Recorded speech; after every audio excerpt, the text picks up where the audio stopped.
पर आई Vodafone idea, इसके बारे में बात करनी है। बढ़िया रिपोर्ट आ जाइए सिटी की वोडाफोन आइडिया पर, क्या कहना है सिटी का, क्यों है वो बुलिश? आइए एक बार जरा समझते हैं कुशल के साथ। कुशल बताइए क्या कह रही है वोडाफोन पर। बिल्कुल दीप, आप देखिए तो यहाँ पर सिटी के लिहाज से जिस तरह का उनका थॉट प्रोसेस है, बुल के सिनेरियो में अगर बन जाता है वोडाफोन आइडिया के लिए, तो वो तो 25 रुपए के टारगेट्स भी अब देते हुए दिख रहे हैं। तो इंपॉर्टेंट हाईलाइट इसमें ये है। बट ऑफकोर्स 15 रुपए का टारगेट प्राइस अभी इन्होंने फिलहाल रखा है न्यूट्रल रेटिंग के साथ। और इंपॉर्टेंट यहाँ पर यह है कि क्या क्या तर्क इन्होंने सामने रखे हैं। तो सबसे पहले तो इनका भरोसा यह है कि जो सरकार है वो एक्सपेक्ट ये कर चल रही है कि अगर 3 player telecom industry structure maintain करना है, उस पर उस चीज को लेकर, उस स्टांस को लेकर सिटी का भरोसा अभी भी उस पर बरकरार है, जिस तरह से सरकार की हिस्सेदारी अभी बनी हुई है वोडाफोन आइडिया में। साथ ही इक्विटी के जरिए जो 20,000 करोड़ के यहाँ पर इन्होंने फंड जुटाए हैं, उससे शेयर में फिर से जान आती हुई दिख रही है, बैक टू लाइफ, ऐसा ये इन्होंने अपने रिपोर्ट में हाईलाइट किया है। इनफैक्ट 25,000 करोड़ का कर्ज अभी जुटाने वाले हैं, तो उसको लेकर भी ऑब्वियसली एक पॉजिटिविटी बनती है। जिस तरह से इक्विटी के लिहाज से जो एफपीओ के पर्सपेक्टिव से जो 18,000 करोड़ रुपए इन्होंने जुटाए थे, तो उसके बाद जो ये डेट के जरिए जुटाने वाले हैं अतिरिक्त 25,000 करोड़ रुपए, उसके आने से भी और ज्यादा मजबूती इनके अपने ऑपरेशंस को एक्सपैंड करने में हेल्प करता हुआ दिखेगा। तो 4G कवरेज, साथ ही 5G रोल आउट, ये दोनों चीजें ही वोडाफोन आइडिया के अब फर्स्ट प्रायोरिटी लिस्ट में रहने वाली है पूंजी आने के बाद।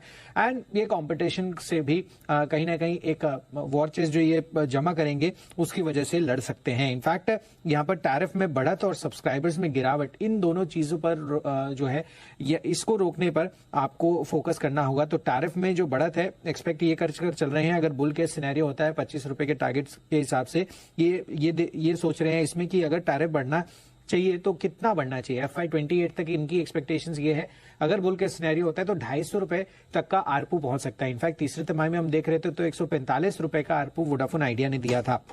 और FY25 यानी कि मौजूदा वित्त वर्ष और 26 के लिए एबिटा स्तरों पर 5% और 18% की बढ़त ये एक्सपेक्ट करके चल रहे हैं। और इसी वजह से इन्होंने न्यूट्रल की रेटिंग के साथ 15 रुपए का टारगेट दिया है नॉर्मल सिनेरियो में। बट ऑफकोर्स बुल के सिनेरियो अगर प्ले आउट होता है, सब्सक्राइबर जोड़ने पर बढ़त अगर आती है, एजीआर कर्ज में अगर 50% की गिरावट हो जाती है, और साथ ही FY28 के लिए यहाँ पर net debt to EBITDA level 5 times हो जाता है, तो ऐसा ये मानकर चल रहे हैं कि ये 25 रुपए तक भी स्टॉक पहुंच सकता है। तो अलग अलग सिनेरियोज है जिसको ध्यान में रखते हुए यहाँ पर सिटी जो है वोडाफोन आइडिया पर बुलिश हो रहे हैं। तो चलिए, ये है आपके लिए वोडाफोन आइडिया। आज 1.5% ऊपर भी ये काउंटर ट्रेड कर रहा है। सिद्धार्थ जी, कवरेज है सर आपकी वोडाफोन आइडिया पे?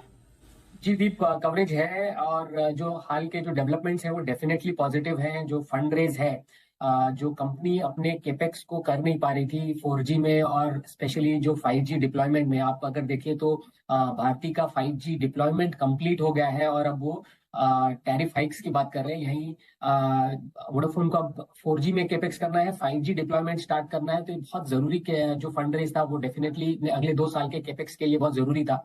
तो पॉजिटिव है। यहाँ से आगे चलकर जो टैरिफ साइड है वो बहुत इंपॉर्टेंट है, बिकॉज एबिटा मार्जिन्स और जो कैश फ्लो जनरेट होंगे वो बहुत जरूरी है वोडाफोन के सर्वाइवल के लिए आगे चलकर। जो कंसर्न्स है, वो जो ओवरऑल डेट है वो 2 लाख करोड़ से ज्यादा का डेट है। जो गवर्नमेंट ने मोरेटोरियम दिया था एजीआर और बाकी जो ड्यूज के लिए, वो FY26 के बाद वो ड्यूज स्टार्ट हो जाएंगे। एनुअल जो आउटफ्लो, जो आउटगो आएगा, वो अबाउट 43,000 करोड़ का डेट रिपेमेंट ड्यू है। तो डेफिनेटली अगले 2 सालों में कंपनी को अपना मार्केट शेयर बचाना है, एबिटा मार्जिन्स इंप्रूव करने हैं, कैश फ्लो जनरेट करना है, ताकि ये डेट रिपेमेंट कर पाए। तो मिक्स है हमारा व्यू। हम करेंटली न्यूट्रल रेटिंग पर है, as and when fund raise तो सक्सेसफुल हो गया, but tariff hikes near term में बहुत जरूरी है कंपनी के लॉन्ग टर्म सर्वाइवल के लिए। तो ये है आपके लिए वोडाफोन आइडिया।